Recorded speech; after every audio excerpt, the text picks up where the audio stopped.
वो हम खा गए। और जो खाने की जो दवा थी वो ऊपर ऊपर धर्म और धन, धन को जो ऊपर की व्यवस्था थी उसको हम पी गए पी गए पी गए। और धर्म की जो पीने की दवा थी वो ऊपर ऊपर छाप तिलक, हमने कल परसों गाया ना, छाप तिलक सब छीन रे मुँह से नैना मिलाए के। तो हमने केवल कपड़ों में, छाप में, तिलक में केवल धर्म का ऊपर ऊपर हमने थोड़ा वो कर लिया, लेकिन टेबलेट थोड़ी हमने गड़बड़ की है। हम सब लोगों ने भूल करी है और आज भी कर रहे हैं, आज भी कर रहे हैं। हम सब कोई बिरला होगा जो इनसे परे होगा, नहीं तो हम सब हैं उसमें। और ये हम सब की बात मैं ऐसे नहीं, मुझे भागवत के पहला श्लोक, श्री कृष्णाय वयम नुमा, वयम शब्द का अर्थ होता है हम सब। पहला श्लोक में जवाब है हम सब। भागवत हम सब के लिए, कथा हम सब के लिए।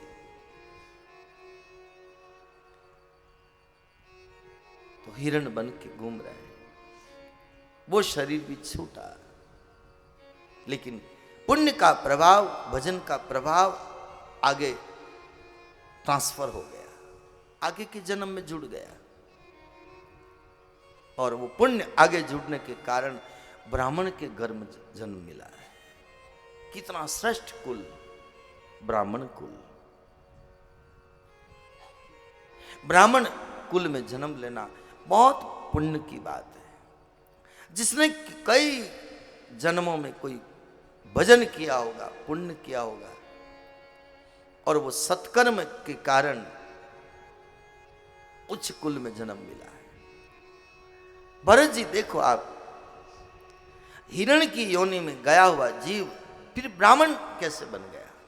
क्योंकि उसमें भी उसने कोई पाप नहीं किया, स्मृति बनी हुई है। और ऐसा प्रमाण है कि हिरण की योनि में भरत जी एकादशी करते हैं, व्रत करते हैं, सूखी पत्तियां नहीं खाते हैं। सूखी पत्तियों पर जाले जमे होते हैं, जालों में कोई जीव होते हैं, वो भी छोड़ दिए। एक हिरण के जन्म में भी इतनी सावधानी रखी, पुण्य के प्रभाव के कारण अगला जन्म ब्राह्मण का पाया है। अब किसी से बोलते नहीं, बात नहीं, कुछ नहीं। घर वालों ने पागल करार दिया, ये पागल है, पागल है। नाम रख दिया जड़ भरत। जड़ बुद्धि यानी नादान, मूर्ख, आप जो समझना हो, जड़ बुद्धि है, जड़ बुद्धि। भरत जी मन में समझते हैं कि मैं जड़ हूं या क्या हूं वो मैं जानता हूं, लेकिन मुझे इनसे बात नहीं करना, इनसे बोलना नहीं, किसी से बात नहीं करते। खेत पर रखवाली के लिए भेजा तो रखवाली नहीं करते हैं, चिड़िया आती है, खाती है और कहते हैं मैं इनको क्या उड़ाऊं। किसान ये अनाज को ले जाएगा, बोरियां भरेगा, भर करके मार्केट में बेचेगा, पैसा आएगा, खुद उपयोग करेगा, लेकिन ये चिड़िया कहाँ नौकरी करेगी, ये कहाँ पैसा कमाने जाएगी, ये कहाँ धंधा करेगी। तो भरत जी क्या कहते हैं, राम की चिड़िया, राम का खेत, खाओ री चिड़िया भर भर पेट, खाओ खाओ खाओ। घर वालों को मालूम पड़ा तो घर से निकाल दिया। अवधूत दशा में जंगल में घूमते ही राजा रघुगण से मुलाकात होती है और पालकी उठाने वाला कोई कहार चला जाता है, उसको पकड़ में के लाए, पालकी को उठाया है। शरीर से हष्ट पुष्ट थे, पालकी को जब उठाया, लेकिन निगाह धरती की तरफ, धरती की तरफ देखते जाते, बच के चलते, कोई छोटे जीव कहीं रास्ते में ना आ जाए, रास्ते में ना आ जाए। बचा करके चलते हैं। कभी इधर कूदते हैं, कभी इधर कूदते हैं। कूदने के कारण वो पूरी पालकी हिलती है, हिलती तो सिर टकराता है, सिर टकराता तो पूछते हैं, अरे तुम सीधे क्यों नहीं चल रहे हो पालकी उठाने वालों? तीन बोले, महाराज हम तो सीधे चल रहे हैं, ये नया नया जो आया है ना, ये बराबर नहीं चल रहा है, ये उछल जाता है। भी देखा तो हष्ट पुष्ट है, अरे ये तो बड़ा दुबला है, ये तो बड़ा दुबला है, और इसने तो भोजन भी नहीं किया, इससे कैसे पालकी उठेगी? थोड़ा व्यंग मारा, व्यंग मारा। सोच करके कुछ देर सुनते रहे, बहुत बोला राजा रघुगण। तब भरत जी ने सोचा कि अब बोलना जरूरी है, तो चलो अब बोले, अब आवश्यकता पड़ी इसलिए बोले।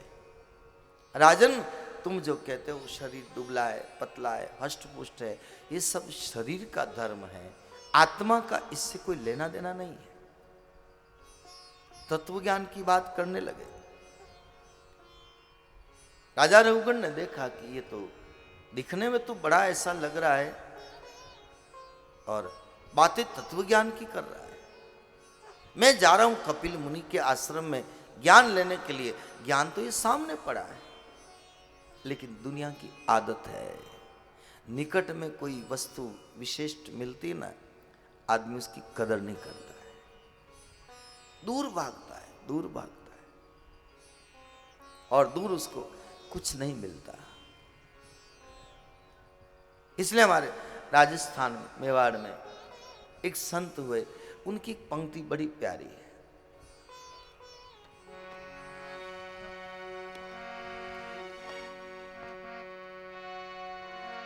आपने कई कणी रो लेनो, आपने कई कणी रो लेनो, सबने संपराखने रेणो, सबने संपराखने रेणो, आपने कई कणी रो लेनो, आपने कई कणी रो लेनो।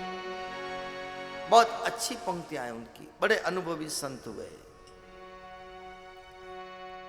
राम दियो है लिख ललाट में, वणि में राजी रेणो, राम दियो है लिख ललाट में, वणि में राजी रेणो।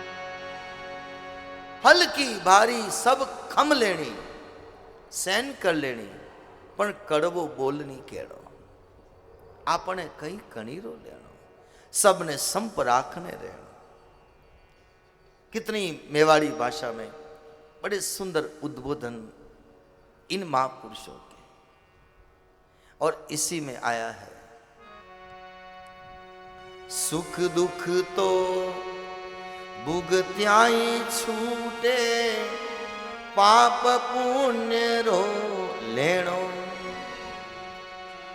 पाप का फल दुख है और पुण्य का फल सुख है। आज अगर सुखी हैं तो कहीं हमने पुण्य किया होगा इसलिए, और आज हम दुखी हैं तो कहीं न कहीं पाप हमसे हुआ होगा। ये चतुर सिंह जी बाबू जी संत हैं, उनकी बात। लेकिन आगे की जो पंक्ति है, जीव जंत जो मृग तृष्णा में, जीव जंत जो मृग तृष्णा में, बिना अर्थ निवेणो, आपने कई कणी रो लेणो, आपने कई कणी रो लेणो। जीव जंत जो मृग तृष्णा, मृग तृष्णा शब्द बहुत प्यारा। आपने जो भाई लोग हैं, आप समझ जाएंगे। आप गाड़ी ड्राइव करते हैं, कभी लंबे रूट पे जाओ तो सड़क के ऊपर जो सूरज की रोशनी गिरती है, तो सड़क के ऊपर गाड़ी चलाते चलाते कभी आपको एहसास नहीं होता है कि बारिश गिरी और सड़क गीली हो रही हो? कितनों का हुआ अनुभव, कितनों का हुआ। लेकिन गाड़ी वहां पहुंचती है, दूर से दिखता है पानी, गीली सड़क, जैसे बारिश हुई, लेकिन जैसे वहां गाड़ी पहुंचती है सड़क सूखी। रेगिस्तान में मृग यानी हिरण जब जाता है तो पानी चमकता है, रेत चमकती है पानी की तरह। जैसे कोई समुद्र में आप देखो, जैसे समुद्र में पानी चमकता है, वैसे रेगिस्तान में रेत चमकती है। तो प्यासा हिरण उधर जाता है, और जैसे जाता है तो खाली जगह मिलती है, फिर भी हिरण की एक नादानी।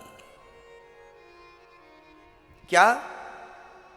पानी नहीं है, अब वहां पर पानी दिख गया, वो हिरण प्यासा वहां गया, फिर उसको आगे पानी दिखता है, अब वहां नहीं मिला तो वहां से लौट जाना चाहिए कि आगे पानी नहीं है। एक भ्रम है, एक भ्रम है, लेकिन वो भ्रम उसका टूटता नहीं, फिर आगे जाता है, फिर आगे पानी दिखता, फिर आगे जाता है, और आखिर में वो प्यासा तड़प तड़प करके मर जाता है। ये प्रकरण चतुर सिंह जी बाबू जी ने दिया है। जीव जंत जो मृग तृष्णा में बिना अर्थ नहीं वेणो, आपने कहीं कणीरो लेनो। अरे रिटर्न हो जाए, वापस आ जाए तो बच जाता है। हमें जीवन में दुख मिलता है, हम सोचते वहां सुख मिलेगा, जाते हैं सुख नहीं मिलता, फिर भी जाते हैं, फिर भी जाते हैं। यही हमारे दुख का कारण है। बिना अर्थ, बिना अर्थ, बिना अर्थ। पीसे हुए को पिस रहे हैं, चबाए हुए को चबा रहे हैं, खाए हुए को हम खा रहे हैं। ये हम सभी संसारियों की स्थिति है। तो जीव जंत जो मृग तृष्णा में बिना अर्थ नहीं वेणो। तो हे राजन, इस शरीर का धर्म है, मैं उछलता हूं, मेरे पांव के नीचे कोई जीव मर न जाए, इसलिए बचा के चलता हूं। तो कहा रघुगण ने, अब मैं कहां जाऊं? कपिल मुनि के आश्रम में। कूद पड़ा पालकी में से, चरणों में गिर कर बोला, बाबा आप कौन है बताओ, आप कोई साधारण पुरुष नहीं हो, दिखने में आप ऐसे लग रहे हो, लेकिन बताओ आप कौन है।